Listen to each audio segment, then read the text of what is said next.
आज हम लोग पुनः पढ़ेंगे प्रश्नावली 8 बी। सवाल नंबर 5 देखिए लिखा है, सिद्ध कीजिए cos square 30 plus sine square 30 बराबर 1। तो एकदम सिंपल क्वेश्चन है, हमको बायां पक्ष ले लेना है। बायां पक्ष हमारा दिया है cos square 30 plus sine square 30। मान रख देते हैं यहाँ पर। कास 30 का मान होता है √3/2, होल स्क्वायर लगा देंगे, प्लस इसका मान होता है 1/2, इसका भी होल स्क्वायर। √3 का स्क्वायर हो जाएगा 3/4 प्लस 1 का वर्ग 1/4। दोनों जुड़ जाएंगे, 3 1 4/4 हो जाएगा, कट जाएगा बराबर 1, और दायां पक्ष हमारा सिद्ध हो जाएगा। ठीक है, चलिए छठवां प्रश्न देखिए।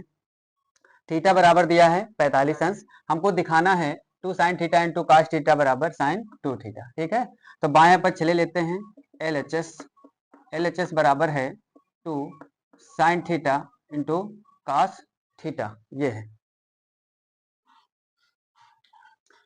अब इसमें हमको थीटा का मान रखना है। यहाँ पर देखो थीटा बराबर दिया है कितना, 45 रख दीजिए, तो ये हो जाएगा 2 sin 45 अंश इंटू कॉस 45 अंश। अब साइन 45 का मान रखना है, ये हो जाएगा 2 गुणे 1/√2, और इसका भी मान होता है 1/√2। चलिए आगे इसको हल करते हैं। तो 2 1 कम कितना हो जाएगा 2, और √2 कितना हो जाएगा 2, ये कट जाएगा, इसका मान कितना आ जाएगा 1। अब हम लोग ले लेते हैं RHS, और RHS हमारे पास है साइन 2 थीटा। इसमें भी थीटा का मान रख दीजिए, तो साइन 2 गुणा कितना हो जाएगा 45 अंश, तो ये हो जाएगा साइन 90 अंश, और साइन 90 का मान क्या होता है 1। अतः लिख देंगे, अतः 2 sin theta into cos theta बराबर किसके हो जाएगा, साइन 2 थीटा हो जाएगा। समझ में आई बात? चलिए अगला देखिए लिखा है कॉसेक ए बराबर 17/15, तो हमको सिद्ध करना है सेक ए बराबर 17/8। तो सबसे पहले इसको हम लोग जानते हैं क्या होता है, कर्ण बटे लंब होता है ये। तो इसमें आवश्यकता किसकी है, आधार की, तो इसलिए आधार निकाल लेते हैं। तो आधार बराबर हो जाएगा √k² माइनस l स्क्वायर। के का मान कितना है, के का मान है यहाँ पर 17, तो हो जाएगा 17 का स्क्वायर और माइनस 15 का स्क्वायर।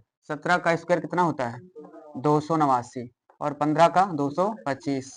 तो इस प्रकार इसको घटाइए तो कितना बचेगा, 64 बचेगा, और 64 का वर्गमूल 8, ये हो गया 8। हमको आधार पता चल गया है 8। अब लिख लेते हैं यहाँ पर सेक ए, इसलिए सेक ए, और सेक क्या होता है, सेक होता है कर्ण बटे आधार। तो कर्ण का मान है 17 और आधार अभी निकाला है 8, तो इस प्रकार सेक ए बराबर 17 बटे कितना हो जाएगा 8। ये हो गया आपका प्रूफ। सवाल नंबर 8 देखिए, लिखा है निम्न के मान ज्ञात कीजिए। यहाँ पर पहला और दूसरा एक ही टाइप के प्रश्न हैं। यहाँ पर क्या लगा है माइनस, और यहाँ पर क्या लगा है प्लस। तो एक सवाल हम बताएंगे, एक आपको खुद करना है। तो पहला सवाल आप देख लीजिए, यहाँ पर जैसे लिखा है cos 60 into cos 30 minus sine 60 into sine 30, हमने उतार लिया। और अगर साड़ी का मान याद है तो आराम से इसमें बिठाना ही है। जैसे cos 60 का मान कितना होता है भाई, याद नहीं किए हो मान, cos 60 का मान क्या होता है 1/2 होता है, गुणे cos 30 का मान √3/2 होता है, माइनस साइन 60 का मान होता है √3/2, और इंटू साइन 30 का मान होता है 1/2। तो ये गुणा हो जाएगा, कितना हो जाएगा √3/4, और माइनस ये भी हो जाएगा √3/4। ये दोनों मान क्या हो जाएंगे, कट जाएंगे, तो इसका मान कितना हो जाएगा 0। और वहां पर क्या होगा दूसरे वाले में, देखिए इसकी जगह केवल क्या लग जाएगा प्लस, तो इसका मतलब जुड़ जाएगा, तो ये क्या हो जाएगा 2√3/4, और इसको काट देंगे तो इसका आंसर हो जाएगा √3/2। तो इसका आंसर आ जाएगा ये √3/2। कर लेंगे ना, ठीक। अब 9वां नंबर देखिए, इसमें भी लिखा है निम्नलिखित के मान ज्ञात कीजिए। अगर हमको त्रिकोणमिति सारणी के सभी मान याद है तो इसमें मान बिठाना ही है। तो जैसे tan 30 का मान कितना होता है, पहला सवाल, tan 30 का मान होता है 1/√3, और काट 60 का मान भी यही होता है, काट 60 का मान भी होता है 1/√3, और इसका गुणा कर लो तो 1 1 कम 1, और √3 का गुणा हो जाएगा 3, यही आंसर हो जाएगा।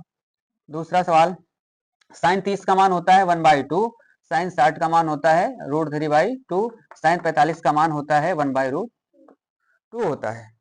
गुणा कर लीजिए सबका, तो ये हो गया √3, और ये देखिए 2 दूनी 4, ये हो गया 4 बस ये आंसर हो गया।